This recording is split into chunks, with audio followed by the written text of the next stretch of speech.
हरे कृष्ण कृष्ण कृष्ण हरे हरे, हरे राम राम हरे हरे। आज से 5000 वर्ष पूर्व भगवान श्री कृष्ण ने अर्जुन को भगवत गीता का उपदेश दिया। और ये भगवत गीता बहुत ही व्यवहारिक थी हमारे जीवन में। लेकिन आज की जनरेशन इस भगवत गीता को अपने जीवन में अप्लाई नहीं कर रही, क्योंकि वो इसे ज़्यादा पढ़ते नहीं हैं। तो आइए इस वीडियो के थ्रू आज हम जानेंगे कि कैसे भगवत गीता को हम अपने जीवन में अप्लाई कर सकते हैं। साथ में भगवत गीता कैसे हमारी समस्याओं का समाधान करती है, जिससे हमें पता लगेगा भगवत गीता की महत्ता का। तो आप इस वीडियो चैनल पे आए हैं तो चैनल को सब्सक्राइब कीजिए, ताकि जो है ये और इस वीडियो को ज़्यादा से ज़्यादा शेयर कीजिएगा। इसलिए नहीं कि मैं इसके व्यूज़ बढ़ाना चाहता हूँ, बल्कि इसलिए कि ये आवश्यकता है। आज ये भगवत गीता मैराथन चल रहा है और भगवत गीता की आज समाज को बहुत आवश्यकता है। तो चलिए शुरू करते हैं भगवत गीता यथारूप।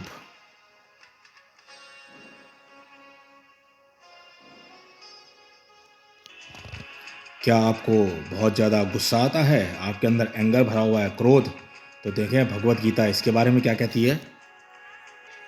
भगवत गीता का द्वितीय अध्याय में 56वें श्लोक में कहा गया है इसके बारे में। आप वीडियो रोक के संस्कृत पढ़ सकते हैं, मैं सीधा हिंदी पढ़ूंगा। जो त्रैतापों के होने पर भी मन में विचलित नहीं होता अथवा सुख में प्रसन्न नहीं होता, और जो आसक्ति भय तथा क्रोध से मुक्त है, वह स्थिर मन वाला मुनि कहलाता है। द्वितीय अध्याय के 62वें श्लोक में इंद्रिय विषयों का चिंतन करते हुए मनुष्य की उसमें आसक्ति उत्पन्न होती है, और ऐसी आसक्ति से काम उत्पन्न होता है, और फिर काम से क्रोध प्रकट होता है। आगे इसी के 63 श्लोक में बताते हैं, क्रोध से पूर्ण मोह उत्पन्न होता है, और मोह से स्मरण शक्ति का विभ्रम होता है। मोह से स्मरण शक्ति का विभ्रम होता है। जब स्मरण शक्ति भ्रमित हो जाती है तो बुद्धि नष्ट हो जाती है, और बुद्धि नष्ट होने पर मनुष्य भवकूप में पुनः गिर जाता है। फिर आगे 5वें अध्याय के 26वें श्लोक में भगवान कहते हैं, जो क्रोध तथा समस्त भौतिक इच्छाओं से रहित है, जो स्वरूप सिद्ध आत्मसंयमी हैं और ससिद्धि के लिए निरंतर प्रयास करते हैं, उनकी मुक्ति निकट भविष्य में सुनिश्चित है। फिर भगवान 16वें अध्याय के 1 से 3 श्लोक हैं ये, उसमें बताते हैं, भगवान ने कहा, हे भरतपुत्र, निर्भयता, आत्मशुद्धि, आध्यात्मिक ज्ञान का अनुशीलन, दान, आत्मसंयम, यज्ञपरायणता, वेदाध्ययन, तपस्या, सरलता, अहिंसा, सत्यता, क्रोधविहीनता, त्याग, शांति, छिद्रान्वेषण में अरुचि, समस्त जीवों पर करुणा, लोभ विहीनता, भद्रता, लज्जा, संकल्प, तेज, क्षमा, धैर्य, पवित्रता, ईर्ष्या तथा सम्मान की अभिलाषा से मुक्ति, ये सारे दिव्य गुण हैं जो दैवी प्रकृति से संपन्न देवतुल्य पुरुषों में पाए जाते हैं।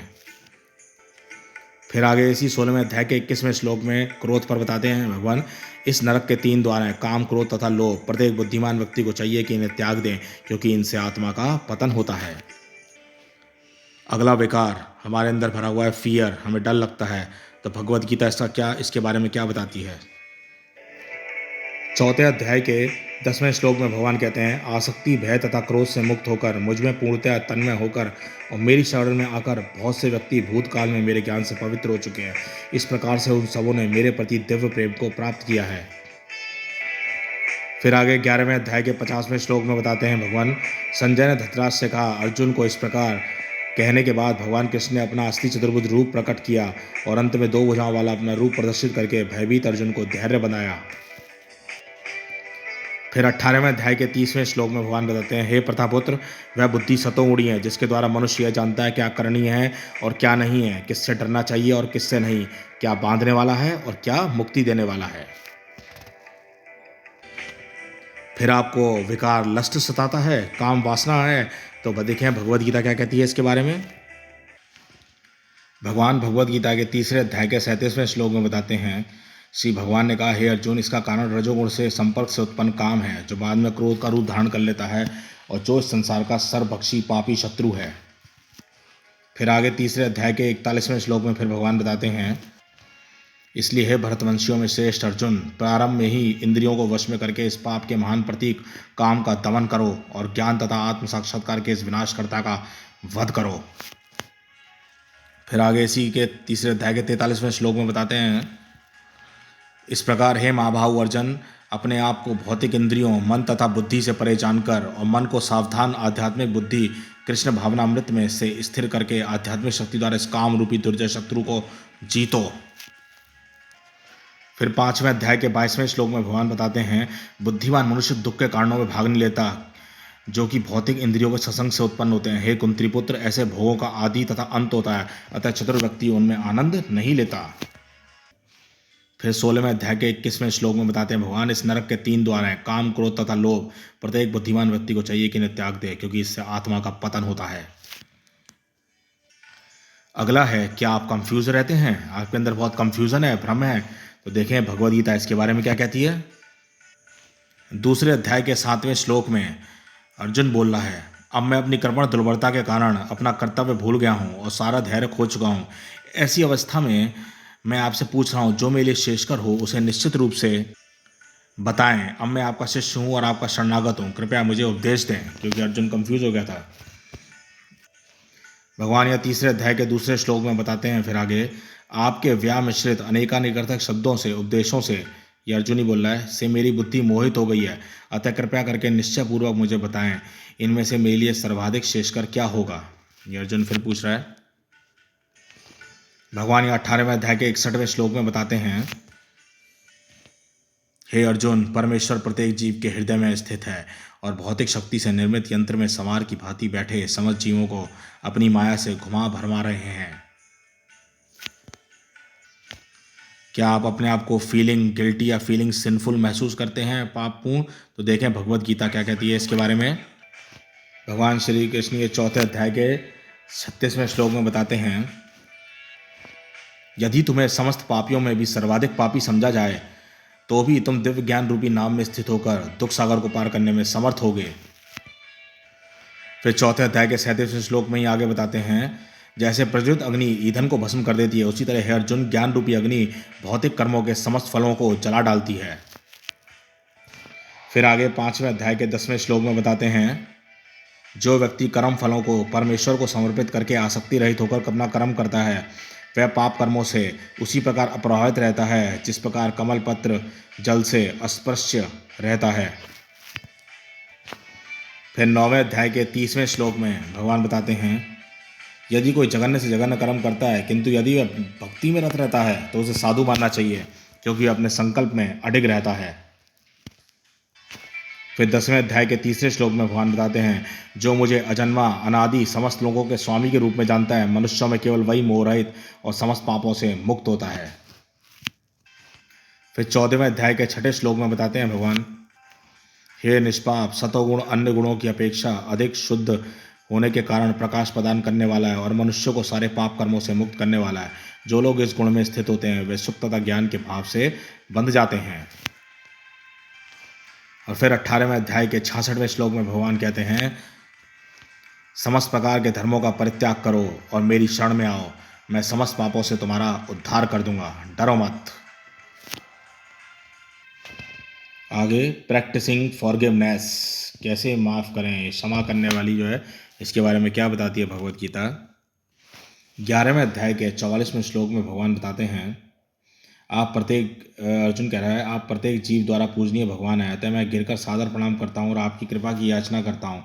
जिस प्रकार पिता अपने पुत्र की ढिठाई सहन कर लेता है, या मित्र अपने मित्र की धृष्टता सह लेता है, या प्रिय अपने प्रिया का अपराध सहन कर लेता है, उसी प्रकार आप कृपया करके मेरी त्रुटियों को सहन कर लें।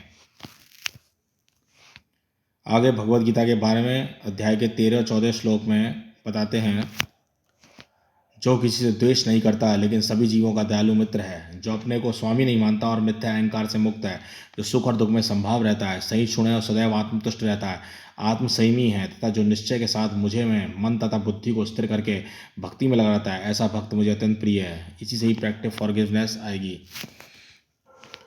और भगवान फिर 16वें अध्याय के 1 से 3 तक के श्लोक में बताते हैं, भगवान ने कहा, हे भरतपुत्र, निर्भयता, आत्मशुद्धि, आध्यात्मिक ज्ञान का अनुशीलन, दान, आत्मसंयमन, रज्ञपरायणता, वेदाध्ययन, तपस्या, सरलता, अहिंसा, सत्यता, क्रोधविहीनता, त्याग, शांति, छिंद्रावेषण में अरुचि, समस्त जीवों पर करुणा, लोभ विहीनता, भद्रता, लज्जा, संकल्प, तेज, क्षमा, धैर्य, पवित्रता, ईर्ष्या तथा सम्मान की अभिलाषा से मुक्ति, ये सारे दिव्य गुण हैं जो दैवी प्रकृति संपन्न देवतुल्य पुरुषों में पाए जाते हैं। आगे है डीलिंग विद एनवे, अपने द्वेष से कैसे डील करें, द्वेष के साथ जो आता है ना हमें। देखें भगवद गीता इसके बारे में क्या कहती है। भगवान श्री कृष्ण बताते हैं 12वें अध्याय के 13 और 14 श्लोक में, जो किसी से द्वेष नहीं करता लेकिन सभी जीवों का दयालु मित्र है, जो अपने को स्वामी नहीं मानता और मिथ्या अहंकार से मुक्त है, जो सुख दुख में संभाव रहता है, सहिष्णु है, सदैव आत्मतुष्ट रहता है, आत्मसंयमी है तथा जो निश्चित के एक साथ मुझ में मन तथा बुद्धि को स्थिर करके भक्ति में लगा रहता है, ऐसा भक्त मुझे अत्यंत प्रिय है। आगे 16वें अध्याय के 19वें श्लोक में भगवान बताते हैं, जो लोग ईर्ष्यालु तथा क्रूर हैं और नराधम हैं, उन्हें मैं निरंतर विभिन्न आसुरी योनियों में भवसागर में डालता रहता हूँ। फिर भगवान 18वें अध्याय के 71वें श्लोक में बताते हैं, जो श्रद्धा समेत तथा द्वेष रहित होकर इसे सुनता है, वह सारे पापों से मुक्त हो जाता है और उन शुभ लोगों को प्राप्त होता है जहाँ पुण्य आत्माएं निवास करती हैं। अगला है फॉरगेटफुलनेस। इसके बारे में देखें भगवद गीता क्या सॉल्यूशन देती है। भगवान बताते हैं 15वें अध्याय के 15वें श्लोक में, मैं प्रत्येक जीव के हृदय में आसीन हूँ, मुझी सही स्मृति ज्ञान तथा विस्मृति होती है, मैं ही वेदों के द्वारा जानने योग्य हूँ, निसंदेह मैं वेदांत का संकलन करता समस्त वेदों को जानने वाला हूँ। फॉरगेटफुलनेस मतलब भूलना इसी से थ्रू होता है, भगवान बता रहे हैं यहाँ पे। और 18वें अध्याय के 61वें श्लोक में बताते हैं भगवान, हे अर्जुन, परमेश्वर प्रत्येक जीव के हृदय में स्थित है और भौतिक शक्ति से निर्मित यंत्र में सवार की भांति बैठे समस्त जीवों को अपनी माया से घुमा भरमा रहे हैं। प्राइड, क्या आप में प्राइड आता है, गर्व आता है आपको? तो देखें भगवद गीता इसके बारे में क्या बताती है। 16वें अध्याय के 4 श्लोक में भगवान बताते हैं प्राइड पर, हे प्रतापुर, दंभ, दर्प, अभिमान, क्रोध, कठोरता, अज्ञान ये आसुरी स्वभाव वालों के गुण हैं। और फिर इसी अध्याय के 16वें अध्याय में 13 से 15 श्लोक तक बताते हैं, आसुरी व्यक्ति सोचता है कि आज मेरे पास इतना धन है और अपनी योजनाओं से मैं और अधिक धन कमाऊंगा, इस समय मेरे पास इतना है किंतु भविष्य में यह बढ़कर और अधिक हो जाएगा, वह मेरा शत्रु है, मैंने उसे मार दिया है और मेरे अन्य शत्रु भी मार दिए जाएंगे, मैं सभी वस्तुओं का स्वामी हूँ, मैं भोगता हूँ, मैं सिद्ध शक्तिमान तथा सुखी हूँ, मैं सबसे धनी व्यक्ति हूँ, मेरे आसपास मेरे कुलीन संबंधी हैं, कोई अन्य मेरे समान शक्तिमान तथा सुखी नहीं है, मैं यज्ञ करूँगा, दान दूंगा और इस तरह आनंद मनाऊंगा। और इस प्रकार ऐसे व्यक्ति अज्ञानवश मोहग्रस्त होते रहते हैं। फिर भगवान 18वें अध्याय के 26वें श्लोक में बताते हैं, जो व्यक्ति भौतिक गुणों के सत्संग के बिना अहंकार रहित संकल्प तथा उत्साहपूर्वक अपना कर्म करता है और सफलता अथवा असफलता में अविचलित रहता है, वह सात्विक कर्ता कहलाता है। फिर भगवान 18वें अध्याय के 58वें श्लोक में बताते हैं, यदि तुम मुझ में भावना होवित होगे तो मेरी कृपा से तुम बद्ध जीवन के सारे अवरोधों को लांघ जाओगे, लेकिन यदि तुम मिथ्या अहंकार वश ऐसी चेतना में कर्म नहीं करोगे और मेरी बात नहीं सुनोगे तो तुम विनष्ट हो जाओगे। आगे है death of A loved one, किसी की मृत्यु जैसे होती है प्रिय की, तो उसमें क्या बताते हैं भगवद गीता में भगवान इसके बारे में। भगवान दूसरे अध्याय के 13वें श्लोक में बताते हैं, जिस प्रकार शरीरधारी आत्मा इस वर्तमान शरीर में बाल्यावस्था से तरुणावस्था और फिर वृद्धावस्था में निरंतर अग्रसर होता रहता है, उसी प्रकार मृत्यु होने पर आत्मा दूसरे शरीर में चला जाता है। धीर व्यक्ति ऐसे परिवर्तन से मोह को प्राप्त नहीं होता। फिर भगवान इसी दूसरे अध्याय के 20वें श्लोक में बताते हैं, आत्मा के लिए किसी भी काल में ना तो जन्म है ना मृत्यु, वह ना तो कभी जन्मा है ना जन्म लेता है और ना जन्म लेगा, वह अजन्मा, नित्य, शाश्वत तथा पुरातन है, शरीर के मारे जाने पर भी वह मारा नहीं जाता।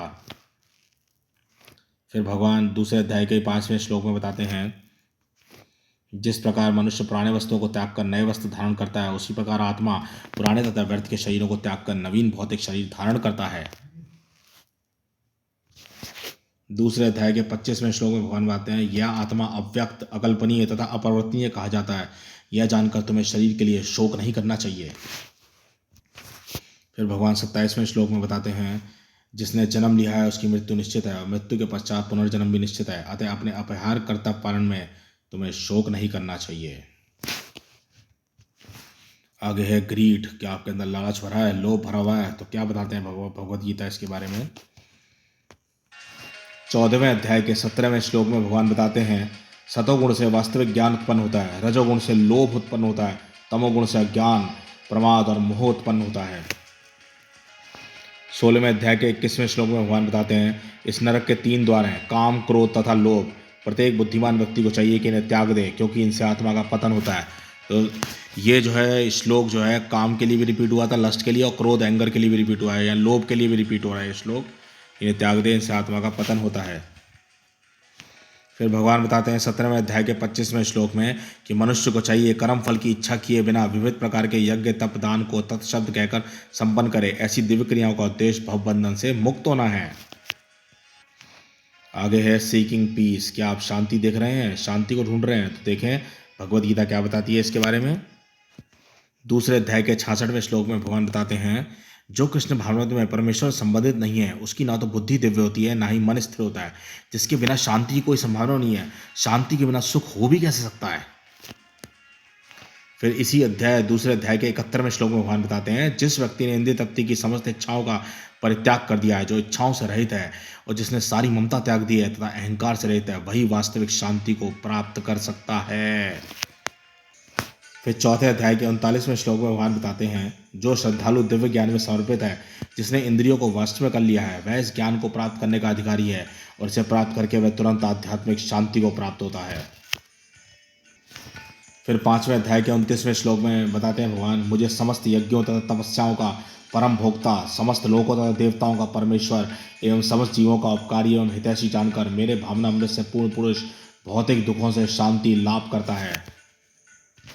फिर 8वें अध्याय के 28वें श्लोक में बताते हैं भगवान जो व्यक्ति भक्ति मार्ग स्वीकार करता है, वेदाध्ययन तपस्या दान दार्शनिक सकाम कर्म करने से प्राप्त होने वाले फलों से वंचित नहीं होता, वह मात्र भक्ति संपन्न करके इन समस्त फलों की प्राप्ति करता है और अंत में परम नित्य धाम को प्राप्त होता है। आगे है ओवरकम डीमोटिवेशन। क्या आप डीमोटिवेटेड हैं, आपको मोटिवेशन नहीं मिलता? तो देखें भगवत गीता क्या बताती है इसके बारे में। 11वें अध्याय के 33वें श्लोक में भगवान बताते हैं अतः उठो, लड़ने के लिए तैयार हो और यश अर्जित करो, अपने शत्रुओं को जीतकर संपन्न राज्य का भोग करो। ये सब मेरे द्वारा पहले ही मारे जा चुके हैं। हे सब्यसाची, तुम तो युद्ध में केवल निमित्त मात्र हो सकते हो, हम तो केवल निमित्त हैं, अपना कर्म करें। फिर 18वें अध्याय के 48वें श्लोक में भगवान बताते हैं प्रत्येक उद्योग प्रयास किसी न किसी दोष से आवृत होता है। इस जिस प्रकार अग्नि धुएं से आवृत होती है, अतः वे कुंती पुत्र मनुष्य को चाहिए स्वभाव से उत्पन्न कर्म को भले ही दोषपूर्ण क्यों न हो कभी त्यागे नहीं। फिर भगवान 18वें अध्याय के 78वें श्लोक में संजय कह रहा है ये जहाँ योगेश्वर कृष्ण है, जहाँ परम धनुर्धर अर्जुन है, वहीं ऐश्वर्य विजय अलौकिक शक्ति तथा नीति भी निश्चित रहती है। ऐसा मेरा मत है। अब इससे बढ़िया मोटिवेशन और क्या होगा। क्या आप में लेजीनेस है, आलस है? तो देखें भगवद गीता क्या बताती है इसके बारे में। तीसरे अध्याय के 8वें श्लोक में भगवान बताते हैं अपना नियत कर्म करो, क्योंकि कर्म ना करने की अपेक्षा कर्म करना श्रेष्ठ है। कर्म के बिना तो शरीर निर्वाह भी नहीं हो सकता। फिर तीसरे अध्याय के ही 20वें श्लोक में भगवान बताते हैं जनक जैसे राजाओं ने केवल नियत कर्मों को करने से ही सिद्धि प्राप्त की, अतः सामान्य जनों को शिक्षित करने की दृष्टि से तुम्हें कर्म करना चाहिए। 6वें अध्याय के 16वें श्लोक में भगवान बताते हैं हे अर्जुन, जो अधिक खाता है या बहुत कम खाता है, जो अधिक सोता है या जो पर्याप्त नहीं सोता, उसके योगी बनने की कोई संभावना नहीं है। 18वें अध्याय के 39वें श्लोक में भगवान बताते हैं तथा जो सुख आत्म साक्षात्कार के प्रति अंधा है, जो प्रारंभ से लेकर अंत तक मोहकारक है, जो निद्रा आलस्य तथा मोह से उत्पन्न होता है, वह तामसी कहलाता है। अगला आप में टेम्पटेशन है, रॉन्ग डिजायर्स आती हैं आपके अंदर। तो देखें भगवद गीता क्या बताती है इसके बारे में। भगवान यह दूसरे अध्याय के 60वें श्लोक में बताते हैं हे अर्जुन, इंद्रियां इतनी प्रबल तथा वेगवान है कि वे उस वेवी पुरुष के मन को भी हल लेती हैं जो उन्हें वश में करने का प्रयत्न करता है। फिर इसी में दूसरे अध्याय में 61वें श्लोक में भगवान बताते हैं जो इंद्रियों को पूर्णतः वश में रखते हुए इंद्रिय संयमन करता है और अपनी चेतना को मुझ में स्थिर कर देता है, वह मनुष्य स्थिर बुद्धि वाला कहलाता है। फिर दूसरे अध्याय के 70वें श्लोक में भगवान बताते हैं जो पुरुष समुद्र में निरंतर प्रवेश करती रहने वाली नदियों के समान इच्छाओं के निरंतर प्रवाह से विचलित नहीं होता और जो सदैव स्थिर रहता है, वही शांति प्राप्त कर सकता है, वह नहीं जो ऐसी इच्छाओं को तुष्ट करने की चेष्टा करता हो। फिर 7वें अध्याय के 14वें श्लोक में भगवान बताते हैं प्रकृति के 3 गुणों वाली इस मेरी दैवी शक्ति को पार कर पाना कठिन है, किंतु जो मेरे शरणागत हो जाते हैं वे सरलता से इसे पार कर जाते हैं। आगे क्या आप डिप्रेशन में हैं? तो चलिए देखिए भगवद गीता क्या बताती है इसके बारे में।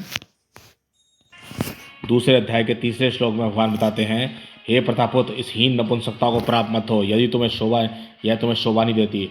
हे शत्रुओं के दमन करता, हृदय की शुद्ध दुर्बलता को त्याग कर युद्ध के लिए खड़े हो। भगवान दूसरे अध्याय के 14वें श्लोक में बताते हैं हे कुंती पुत्र, सुख तथा दुख का क्षणिक उदय तथा कालक्रम में उनका अंतर्धान होना सर्दी तथा गर्मी की ऋतुओं के आने के जाने के समान है। हे भरतवंशी, वे इंद्रिय बोध से उत्पन्न होते हैं और मनुष्य को चाहिए कि अविचल भाव से उनको सहन करना सीखे। 5वें अध्याय के 21वें श्लोक में भगवान बताते हैं, ऐसा मुक्त पुरुष भौतिक इंद्रिय सुख की ओर आकृष्ट नहीं होता, अपितु सदैव समाधि में रहकर अपने अंतर में आनंद का अनुभव करता है। इस प्रकार स्वरूप सिद्ध व्यक्ति पर ब्रह्म में एकाग्रचित्त होने के कारण असीम सुख भोगता है। आगे है लोनली, क्या आप में अकेलापन है? आप अकेलापन महसूस करते हैं? तो देखें भगवद गीता क्या बताती है इसके बारे में। भगवान 6ठे अध्याय के 30वें श्लोक में बताते हैं, जो मुझे सर्वत्र देखता है और सब कुछ मुझ में देखता है, उसके लिए ना तो मैं कभी अदृश्य होता हूँ, ना वह मेरे लिए अदृश्य होता है। फिर 9वें अध्याय के 29वें श्लोक में बताते हैं, मैं ना तो किसी से द्वेष करता हूँ, ना ही किसी के साथ पक्षपात करता हूँ, मैं सबों के लिए संभाव हूँ, किंतु जो भी भक्तिपूर्वक मेरी सेवा करता है वह मेरा मित्र है और मुझ में स्थित रहता है और मैं भी उसका मित्र हूँ। फिर 13वें अध्याय के 16वें श्लोक में भगवान बताते हैं, परम सत्य जड़ तथा जंगम समस्त वस्तुओं के बाहर तथा भीतर स्थित है। सूक्ष्म होने के कारण वे भौतिक इंद्रियों के द्वारा जानने या देखने से परे हैं। यद्यपि वे अत्यंत दूर रहते हैं, किंतु हम सबों के निकट भी हैं। फिर 13वें अध्याय के 18वें श्लोक में बताते हैं, वे समस्त प्रकार के प्रकाशमान वस्तुओं के प्रकाश स्रोत हैं। वे भौतिक अंधकार से परे हैं और अगोचर हैं। वे ज्ञान हैं, ज्ञेय हैं और ज्ञान के लक्ष्य हैं। वे सबके हृदय में स्थित हैं। अनकंट्रोल्ड माइंड, क्या आपका मन विचलित रहता है, आपके कंट्रोल में नहीं है? तो देखें भगवद गीता क्या बताती है इसके बारे में। 6वें अध्याय के 5वें श्लोक में बताते हैं भगवान, मनुष्य को चाहिए कि अपने मन की सहायता से अपना उद्धार करे और अपने को नीचे न गिरने दे। यह मन बद्ध जीव का मित्र भी है और शत्रु भी। फिर आगे 6ठे अध्याय के 6ठे श्लोक में भगवान बताते हैं, जिसने मन को जीत लिया है उसके लिए यह मन सर्वश्रेष्ठ मित्र है, किंतु जो ऐसा नहीं कर पाया है उसके लिए मन सबसे बड़ा शत्रु बना रहेगा। फिर 6ठे अध्याय के 26वें श्लोक में भगवान बताते हैं, मन अपनी चंचलता तथा अस्थिरता के कारण जहाँ कहीं भी विचरण करता हो, मनुष्य को चाहिए कि उसे वहाँ से खींचे और अपने वश में लाए। फिर भगवान 6ठे अध्याय के 35वें श्लोक में ही बताते हैं, भगवान श्री कृष्ण ने कहा, हे महाबाहु कुंती पुत्र, निसंदेह चंचल मन को वश में करना अत्यंत कठिन है, किंतु उपयुक्त अभ्यास द्वारा तथा विरक्ति इसी द्वारा ऐसा संभव है। अगला डिस्क्रिमिनेशन, भेदभाव। तो देखें भगवद गीता इसके बारे में क्या बताती है। 5वें अध्याय के 18वें श्लोक में भगवान बताते हैं, विनम्र साधु पुरुष अपने वास्तविक ज्ञान के कारण एक विद्वान तथा विनीत ब्राह्मण, गाय, हाथी, कुत्ता तथा चांडाल को समान दृष्टि संभाव से देखते हैं। फिर इसी में ही 5वें अध्याय में 19वें श्लोक में भगवान बताते हैं,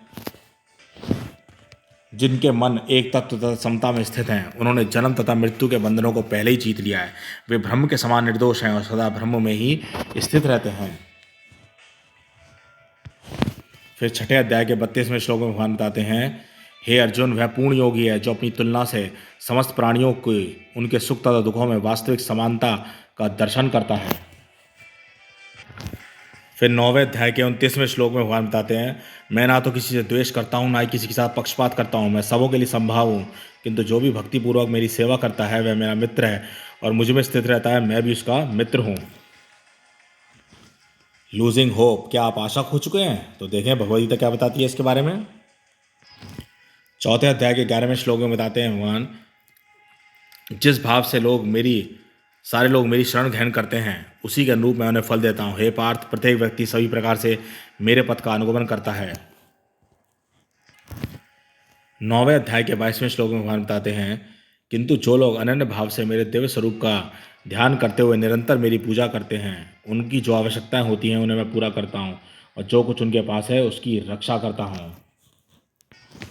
फिर 9वें अध्याय के 34वें श्लोक में भगवान बताते हैं, अपने मन को मेरे नित्य चिंतन में लगाओ, मेरे भक्त बनो, मुझे नमस्कार करो और मेरी ही पूजा करो। इस प्रकार मुझ में पूर्णतः तल्लीन होने पर तुम निश्चित रूप से मुझको प्राप्त होगे। फिर 18वें अध्याय के 66वें श्लोक में बताते हैं भगवान, समस्त प्रकार के धर्मों का परित्याग करो और मेरी शरण में आओ, मैं समस्त पापों से तुम्हारा उद्धार कर दूंगा, डरो मत। फिर 18वें अध्याय के 78वें श्लोक में भगवान बताते हैं, जहाँ योगेश्वर कृष्ण है, जहाँ परम धनुर्धर अर्जुन है, वहीं ऐश्वर्य, विजय, अलौकिक शक्ति तथा नीति भी निश्चित रूप से रहती है। ऐसा मेरा मत है। अब इससे बड़ी आशा और क्या होगी। हरे कृष्ण कृष्ण कृष्ण हरे हरे, हरे राम राम हरे हरे। तो ये थे भगवान ने हमारी समस्याएं हमारी थी और भगवान के भगवद गीता से सॉल्यूशंस। तो ये वीडियो आपको कैसी लगी हमें बताइएगा। इस वीडियो को ज़्यादा से ज़्यादा शेयर करिए ताकि लोगों को भगवद गीता की महत्ता पता लगे, लोगों को पता लगे कि भगवद गीता का हमारे जीवन में क्या महत्व है। हरे कृष्णा।